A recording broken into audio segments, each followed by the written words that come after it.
No fracasar mejor sino pelear para ganar.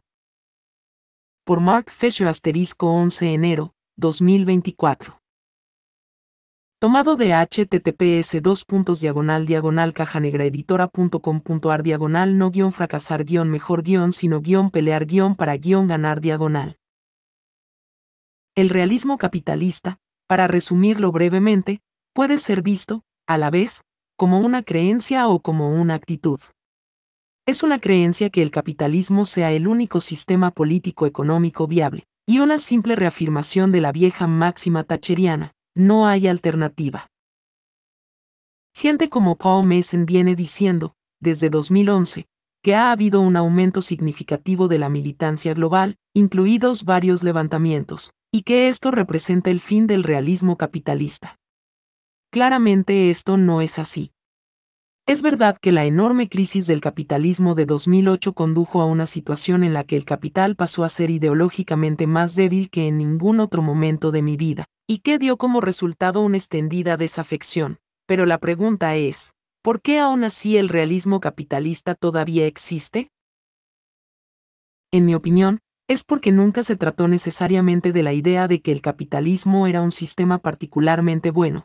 Se trató, más bien, de persuadir a las personas de que es el único sistema viable y de que la construcción de una alternativa es imposible. El descontento, prácticamente universal, no cambia el hecho de que parece no haber una alternativa factible al capitalismo. No cambia la creencia de que el capitalismo todavía tiene todas las cartas y no hay nada que podamos hacer al respecto, de que el capitalismo es casi como una fuerza de la naturaleza que no puede ser resistida. Nada de lo ocurrido desde 2008 hizo algo por cambiar esta situación, y es por eso que el realismo capitalista todavía persiste. De este modo, el realismo capitalista es una creencia, pero también es una actitud relacionada con esa creencia, una actitud de resignación, derrotismo y depresión. Entonces, el realismo capitalista, si bien es diseminado por la derecha neoliberal y muy exitosamente, es una patología de la izquierda o de los elementos de la llamada izquierda a la que sucumben. Fue una actitud propagada por el nuevo laborismo. ¿Qué fue el nuevo laborismo sino una instanciación de los valores del realismo capitalista? En otras palabras, nos resignamos al hecho de que no hay forma de evitar al capital. En última instancia, el capital dirigirá las cosas. Y quizás todo lo que podamos hacer sea ajustar algunas clavijas como un gesto hacia la justicia social. Pero, esencialmente, la ideología está terminada, la política está terminada. Estamos en la era de la llamada postideología, la era de la pospolítica, en la que el capital ha triunfado.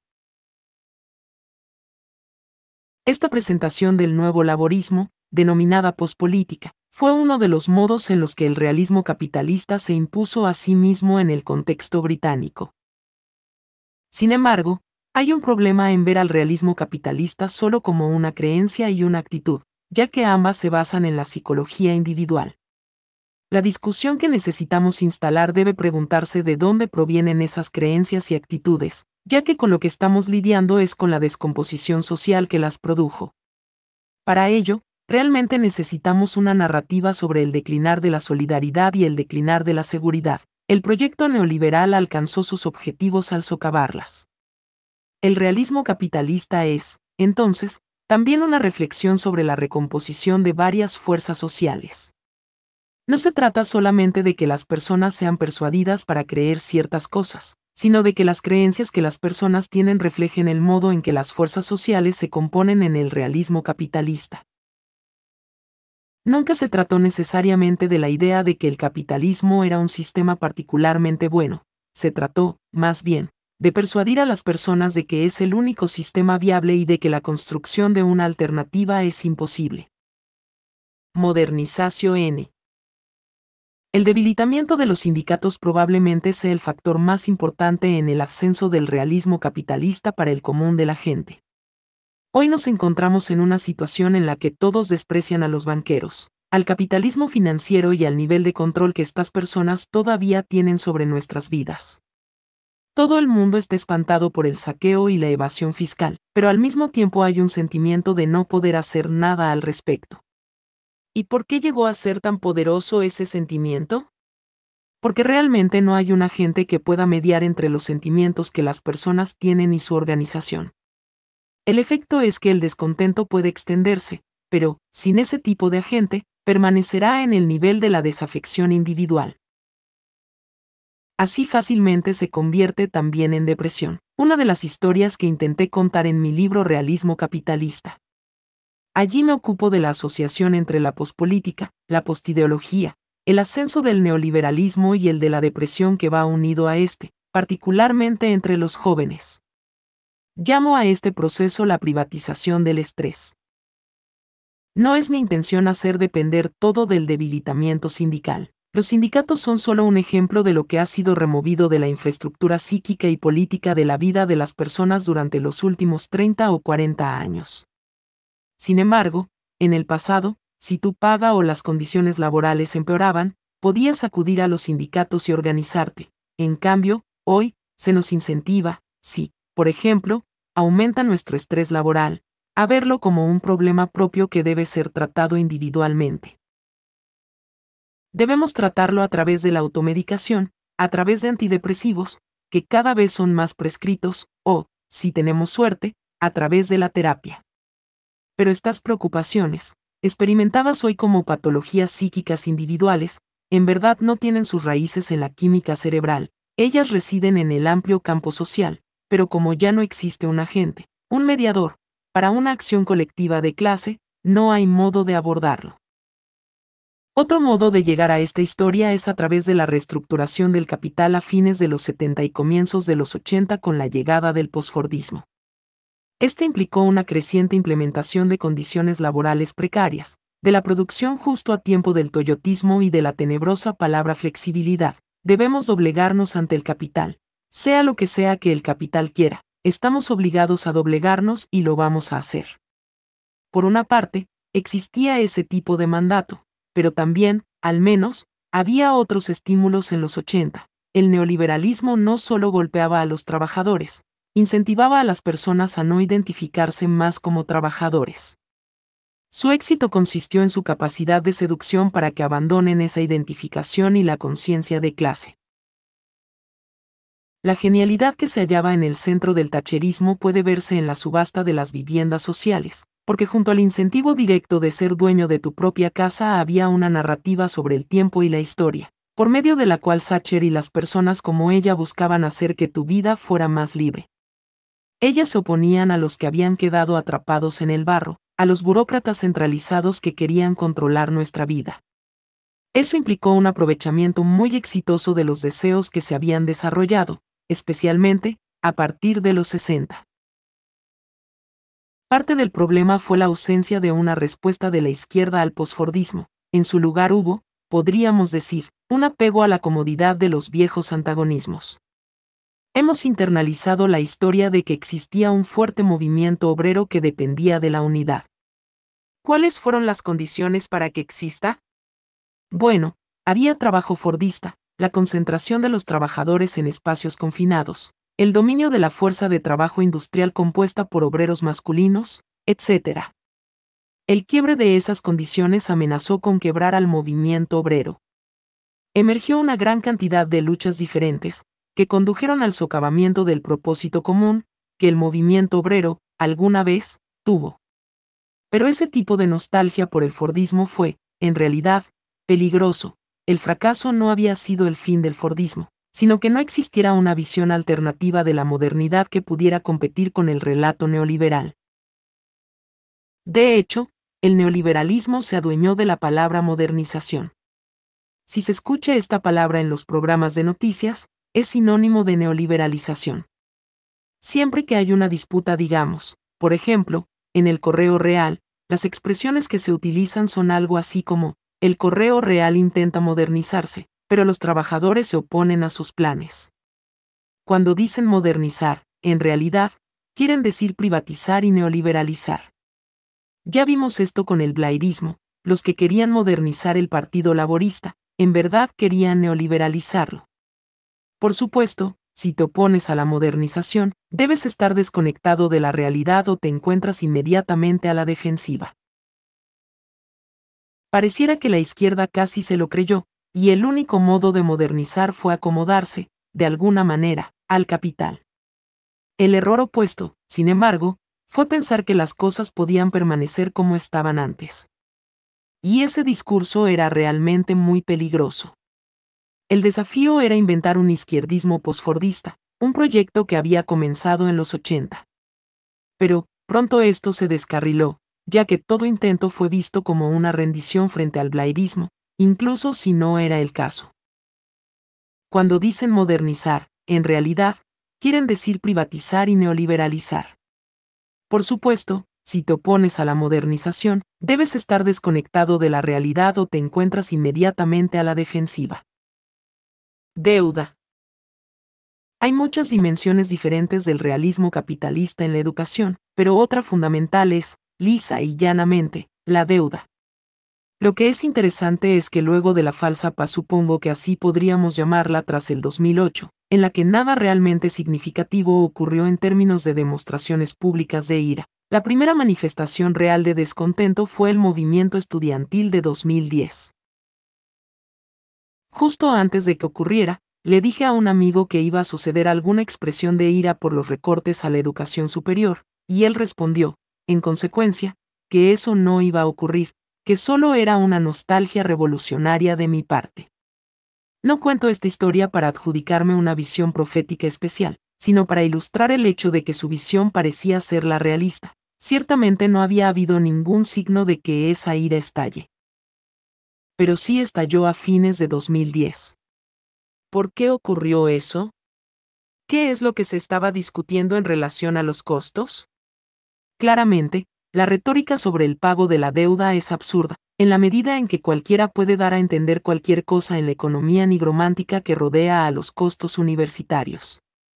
De todos modos, pareciera que al gobierno le está costando más imponer este nuevo sistema, porque, en realidad, ha incrementado el déficit. ¿Qué estaban tratando de lograr con este aumento masivo de los costos? Para mí es obvio que esta es otra versión de la producción de un cierto tipo de ansiedad. La población estudiantil debe estar constituida por deudores. Hay un interesante artículo de Matt Bolton en New Left Project, en el que sostiene que la deuda es hoy la categoría social clave del capitalismo. El capital no necesita funcionar del mismo modo que en el pasado, pero sí necesita que estemos endeudados, una fuente principal de nuestra subjetividad. ¿Qué es la deuda?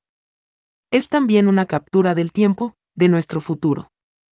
Así que la confrontación con los estudiantes universitarios del Reino Unido es un ejemplo dramático del tipo de cambio del que fuimos testigos, una lucha por el uso del tiempo.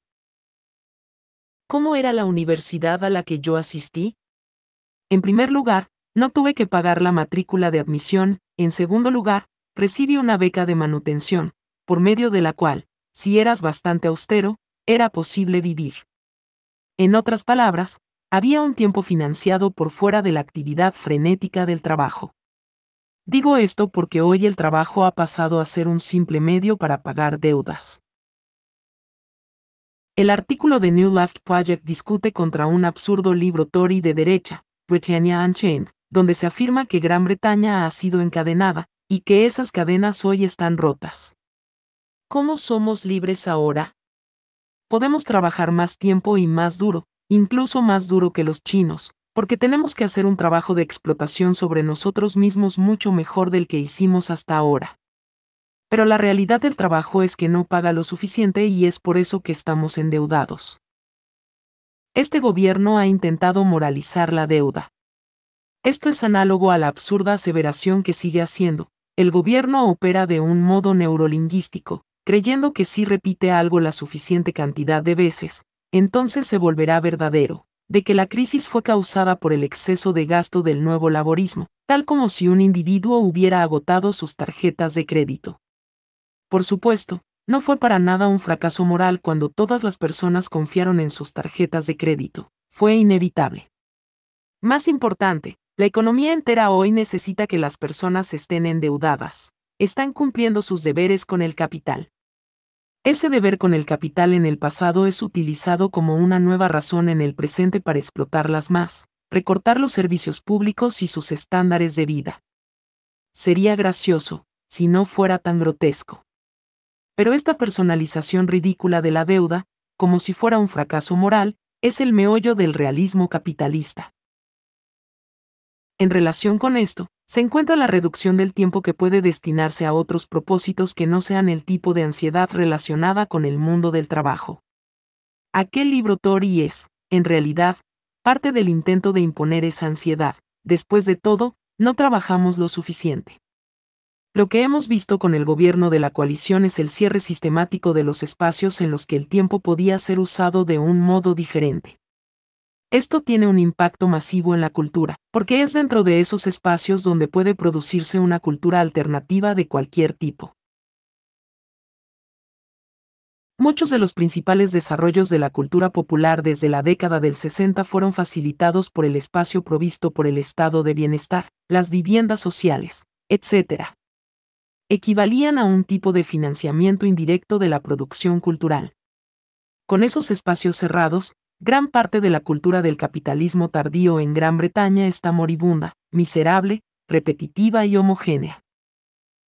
Otra de las paradojas del realismo capitalista es la hiperregulación del aprendizaje en el aula, de modo que cualquier desviación del programa oficial es dada de baja. Hasta los estudiantes se quejan cuando pisas afuera de los estrechos parámetros del ejercicio de evaluación, preguntan, ¿esto es un examen? Lo que se les inculca es un estrecho enfoque teleológico, junto a la superinstrumentalización de la educación. Por supuesto, una de las cosas que la administración de alto rango intenta hacer con la introducción de las tasas de ingreso es crear una división entre los estudiantes y los profesores. Los directivos, bastante cínicamente, intentan que los estudiantes se comporten como consumidores perjudicados que deberían demandar más por su dinero, pero el problema es que ninguna parte de ese dinero extra es para los profesores. Se dio un comunicado de un director de alto rango de una institución de educación superior que decía, tras el aumento de las matrículas, mejor preparémonos para que los estudiantes nos demanden más. Lo que significa que los profesores tendrán que trabajar más por la misma paga. La economía entera hoy necesita que las personas estén endeudadas. Ese deber con el capital en el pasado es utilizado como una nueva razón en el presente para explotarlas más, recortar los servicios públicos y sus estándares de vida. ¿Todos juntos en esto? ¿Cómo es posible imponer todo esto? Bueno, solamente por la atmósfera ideológica general del realismo capitalista. Si bien no concuerdo con Paul Messen, es cierto que el realismo capitalista ha modificado su forma en comparación con cómo era antes de 2008. Luego tuvo un carácter optimista que declaraba, o te subes a bordo con nosotros o eres un perdedor que va a morir tomando alcohol de quemar en una alcantarilla, si tienes suerte. A partir de 2008, tuvo un carácter más desesperado, que es lo que subyace tras la retórica aparentemente inclusiva del estamos todos juntos en esto. En otras palabras, si no tiramos todos para el mismo lado, nos iremos todos a pique. Algo muy diferente de la implicación anterior de que cualquiera que no suba a bordo simplemente será aplastado por el gigante del capital. Si bien el tono del realismo capitalista ha cambiado, han sido impuestas muy rápidamente medidas severas debido a la ausencia de una alternativa. De hecho, es incluso peor que eso, porque la forma previa del sistema del que, se nos dice, no hay alternativa es hoy imposible. No hay vuelta atrás al capital previo a 2008. El capital no tiene idea de cómo solucionar las crisis que condujo al 2008. No hay garantía de que la crisis actual pueda terminar, porque la herramienta del capital para mantener los salarios bajos y la demanda alta era precisamente la deuda. Si haces que sea más difícil endeudarte, entonces, ¿qué es lo que va a ocupar su lugar? No hay respuesta a esa pregunta, y los apologistas del capital simplemente dan vueltas alrededor de ella. Su única respuesta ha sido la estrategia de la austeridad, que está basada, en gran parte, en un olvido histórico de las razones por las que el estado de bienestar fue introducido. Fue introducido no por la bondad y la generosidad de los capitalistas, sino como un seguro contra la revolución, para que el descontento extendido no se desbordara en una revolución. Ellos han olvidado este hecho y, en consecuencia, piensan que pueden seguir retirando las redes de contención social sin ningún problema. Las revueltas del año pasado nos vislumbraron las posibles repercusiones. ¿Qué podemos hacer entonces? Primero, es necesario derrotar a los anarquistas, y esta es solo una broma a medias. Es esencial que nos preguntemos por qué las ideas neoanarquistas son tan dominantes entre los jóvenes y, especialmente, entre los estudiantes de grado. La respuesta directa es que, si bien las tácticas anarquistas son menos efectivas para derrotar al capital, el capital ha destruido todas las tácticas que eran efectivas, dejando que este remanente se propague dentro del movimiento. Hay una incómoda sinergia entre la retórica de la gran sociedad y muchas de las ideas y conceptos neoanarquistas. Por ejemplo, una de las cosas particularmente perniciosas de algunas de las ideas dominantes dentro del anarquismo en este momento es su desconexión del mainstream. Existe la idea de que los medios masivos son un monolito inherentemente corrupto. El punto es que son completamente corruptos, pero no son un monolito. Constituyen un terreno que, efectivamente, está controlado en la actualidad por los neoliberales, quienes se tomaron muy seriamente su lucha contra los medios masivos y, en consecuencia, la ganaron. Una de las cosas que impulsó es despertar la conciencia sobre los medios entre los jóvenes. Por ejemplo, el Canal 4 solía tener programas en los que 3 filósofos debatían durante 1 hora. Hoy Gran Hermano tiene ese espacio. El espacio ocupado, alguna vez, por el cine arte europeo hoy está tomado por Location. Si quieren ver los cambios políticos y culturales en la sociedad británica durante los últimos 30 años, no hay mejor ejemplo que el Canal 4. ¿Por qué es eso? Porque el Canal 4 surgió como resultado de todo tipo de luchas dentro de los medios por el control de cosas como el cine, y las personas lo tomaron muy seriamente. Junto a las luchas obreras de los 80, también hubo luchas culturales. Ambas fueron derrotas, pero en ese momento no era para nada obvio que iban a hacerlo. Si recuerdan, los 80 fueron la época del pánico moral a los consejos de la izquierda chiflada, y también existió un pánico moral al Canal 4 y sus izquierdistas políticamente correctos, que supuestamente estaban tomando el control de los medios.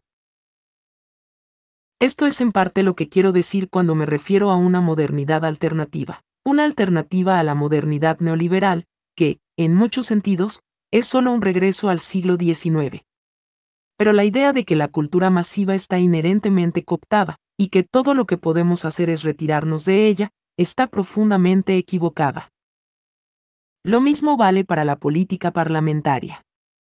No deberíamos poner todas nuestras esperanzas en la política parlamentaria porque eso sería triste y absurdo, pero, al mismo tiempo, deberíamos preguntarnos por qué la clase de los negocios gasta tantos recursos en subyugar al Parlamento a sus propios intereses y supuestamente es un sinsentido.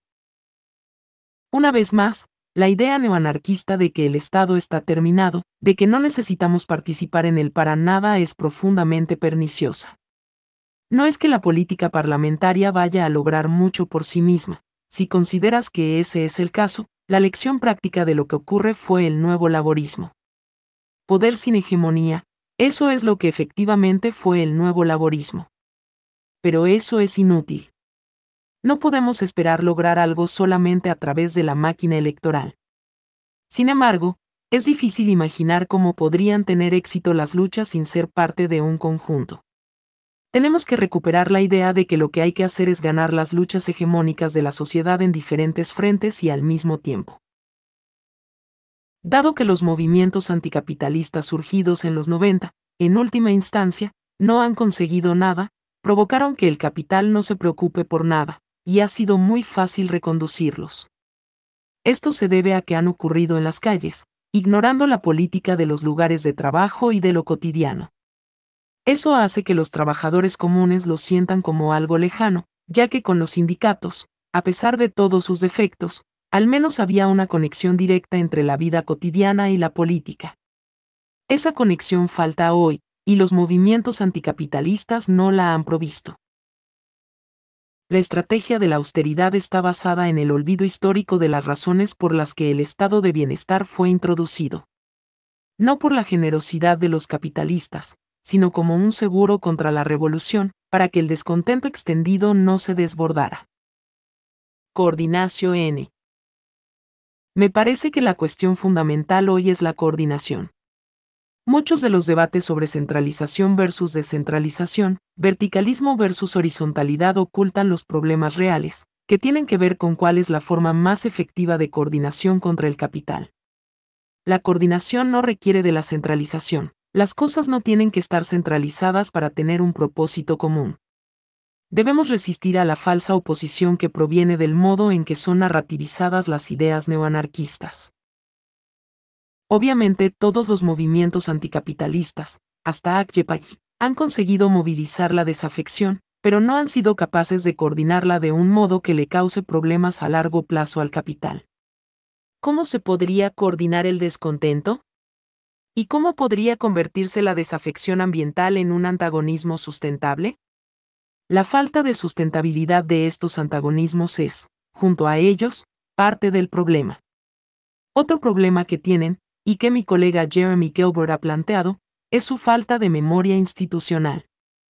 Si no existe algo como una estructura partidaria, entonces, no tienes memoria institucional, y simplemente repetirás, una y otra vez, los mismos errores. Hay demasiada tolerancia al fracaso de nuestro lado. Si escucho una vez más la cita de Samuel Beckett, inténtalo otra vez, fracasa de nuevo, fracasa mejor, me voy a volver loco.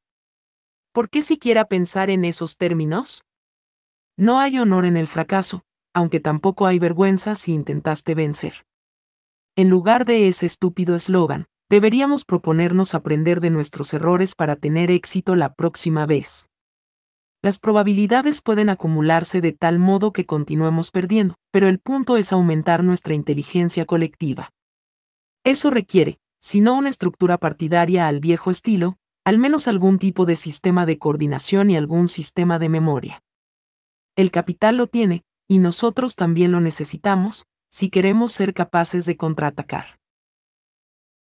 Asterisco pueden encontrar una versión más extensa de este artículo en Kpunk Volumen 2, Caja Negra, 2020.